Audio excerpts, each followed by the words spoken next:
Estás a punto de escuchar libros y voces, del papel a tus oídos.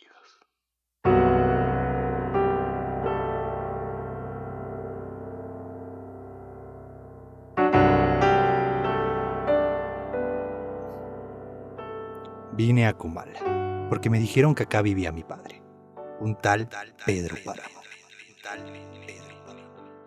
Antes de ser la novela más bella que se ha escrito desde el nacimiento de la literatura en español, según palabras del escritor colombiano Gabriel García Márquez, Pedro Páramo pasó por la antesala de ser una novela poco prometedora, pues al ser escrita en un periodo de riqueza literaria mexicana, en donde el análisis político y la crítica a la cultura popular era tópico de los escritores de la época, no se le vislumbraba como una de las grandes obras de México moderno. Cumplía con las características de ser el proyecto de un escritor poco experimentado y sumergido en el temor de mostrar sus textos, pero con el entusiasmo de no querer pertenecer a la corriente nacionalista de los intelectuales mexicanos.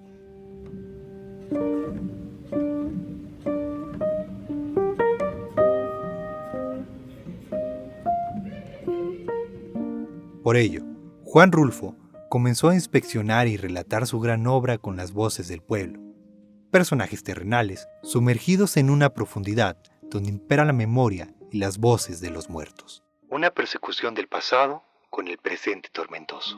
La timidez de su autor es, quizá, un elemento clave para que su obra esté impregnada de murmullos y escenarios desérticos donde el rencor vivo de Pedro Páramo desata una historia en la que más de solo una persona puede identificarse bajo estas atmósferas fantasmales, mismas que destacan por la descripción concisa de todo un sistema de valores culturales mexicanos.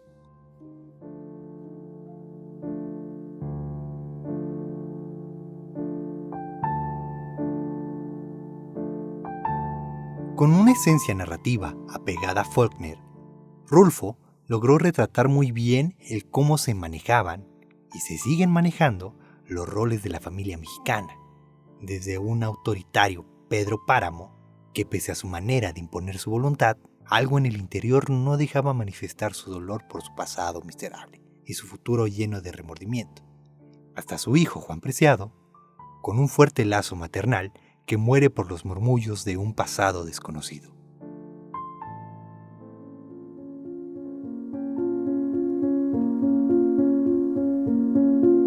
Pero antes de ser publicada, esta novela se mantuvo como un espectro en sí mismo que no veía la hora de salir a la luz de manera definitiva. Rulfo pertenecía al Centro de Escritores Mexicanos, lugar donde diversos compañeros veían el proceso de creación de la obra. En su momento, el autor recordó que en las sesiones del Centro Arreola Chumacero, la señora Shed y Shirau le decían: «Vas muy bien».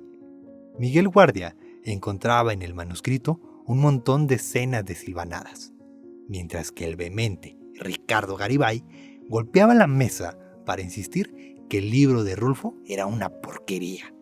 Igualmente, el guatemalteco Otto Raúl González le aconsejó a quien después ganaría el premio Príncipe de Asturias en 1983, que antes de escribir una novela tendría que sentarse a leer muchas de ellas y que incluso en sus hojas había una esencia faulkneriana, misma esencia que retomarían los escritores del boom latinoamericano, aunque Rulfo nunca había leído una obra de Faulkner.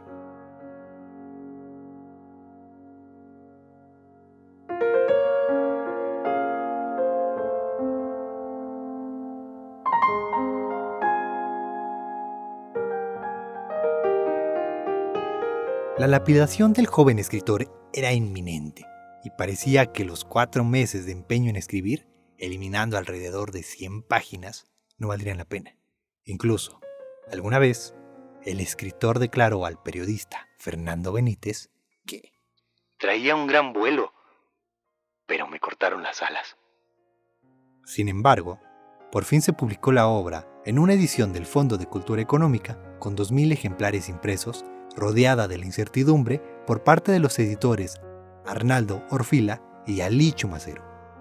Era inminente que dentro de ese mismo espectro en donde no se tenían ganas de publicar una obra desastrosa, la crítica abatiera contra ella, pues los recursos literarios como la ruptura del tiempo que causaba una confusión estructural y la toma de escenarios cotidianos embellecidos poéticamente sin rozar en lo absurdo, no se adaptaban ni al gusto ni a los cánones establecidos. Rojas Garcidueñas afirmó que no existía plan ni esquema que organicen el todo, y Joseph Summers consideró que la obra carecía de estructura.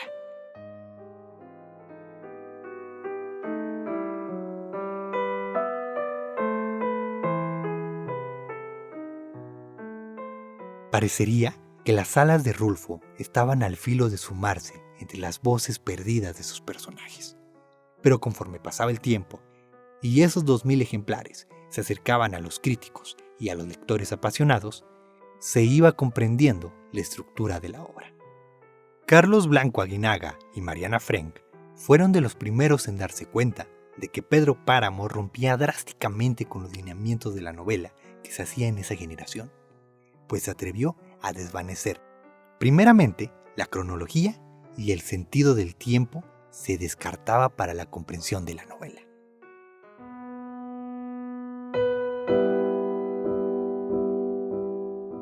El procedimiento más audaz y revolucionario de todos los recursos aprovechados por la nueva técnica novelística es deliberado desorden cronológico. Escribió Carlos Blanco Aguinaga en Realidad y Estilo en Juan Rulfo, en 1955, algo que llevó a la novela a ser no solo un retrato misterioso y real de México, sino a un nuevo modelo para las letras nacionales, en donde la propia personalidad de su autor se ve reflejada en Juan Preciado. Silencioso, carente de miedo, como si estuviese muerto en vida, pero sujetado tanto al pasado, que lo lleva hasta el presente y el futuro. Los murmullos que aún se escuchan. Los murmullos y la desolación que arrasan los recuerdos de las almas, aquellas almas que deambulan con las ganas de seguir viviendo, atoradas en la memoria y en la tierra de Comala, construyen escenarios en diferentes épocas que parecen una sola. La muerte se apodera de todos los escenarios, circula y se lleva las almas. Algunas juntas y otras tantas deambulan con su pura soledad.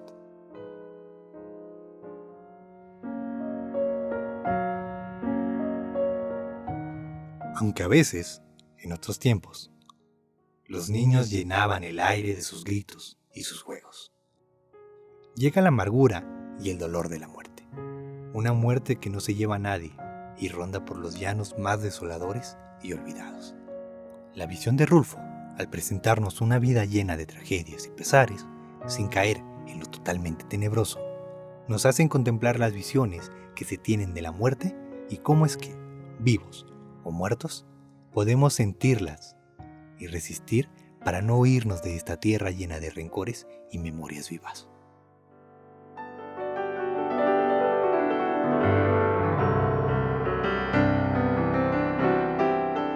La obra de Rulfo está impregnada de personajes terrenales en escenarios mágicos folclóricos, que hacen de cualquier cosa cotidiana algo fenomenal y caótico.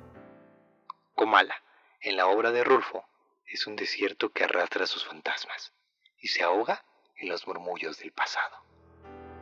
Un pueblo que bien podía traducirse a todos los rincones de México. Este pueblo está lleno de ecos. Tal parece que estuvieran encerrados en el hueco de las paredes o debajo de las piedras. Cuando caminas, sientes que te van pisando los pasos. Oyes crujidos, risas, unas risas ya muy viejas, como cansadas de reír, y voces ya desgastadas por el uso. Pienso que llegará el día en que estos sonidos se apaguen. Pero puede que esos sonidos nunca se apaguen y se sigan reproduciendo en diferente tiempo, porque esos pasajes que narra Rulfo se mueven en cualquier época del país de los Pedro Páramo, con sus otros personajes tan solitarios y misteriosos que se van construyendo con pistas muy escondidas, como el caso de Dorotea o Doroteo. Tienes razón, Doroteo. Dices que te llamas Doroteo. Da lo mismo. Aunque mi nombre es Dorotea, pero da lo mismo. Es cierto, Dorotea. Me mataron los murmullos. Mejor no hubiera salido de tu tierra. ¿Qué viniste a hacer aquí? Ya te lo dije en un principio. Vine a buscar a Pedro Páramo, que según parece fue mi padre. Me trajo la ilusión. ¿La ilusión? Eso cuesta caro. A mí me costó vivir más de lo debido. Pagué con eso la deuda de encontrar a mi hijo, que no fue, por decirlo así, sino una ilusión más. Porque nunca tuve ningún hijo. Ahora que estoy muerta, me he dado tiempo para pensar y enterarme de todo. Ni siquiera el nido para guardarlo me dio Dios.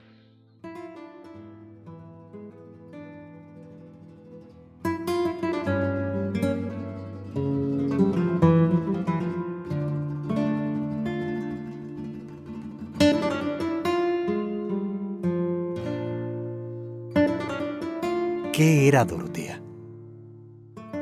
¿Qué sueño perseguía convertido en un murmullo? Esa fijación hacia la madre, al abandono del padre y al desprendimiento que trastoca cualquier faceta de los humanos que van en busca de algo. Vine a Comala porque me dijeron que aquí vivía mi padre, un tal Pedro Páramo.